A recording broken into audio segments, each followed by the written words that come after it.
This panda became so famous that millions of people cried when she left. And the saddest part was saying goodbye to the man who raised her. In 2020, a giant panda named Fu Bao was born in South Korea. From her very first day, she was cared for by a zookeeper named Kang Cheol-won, lovingly known as Grandpa Kang. He fed her, played with her, and watched her grow up like a daughter. As the years passed, millions of people fell in love with Fu Bao. But then came the day nobody wanted.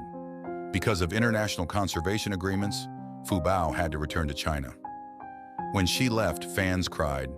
Grandpa Kang cried.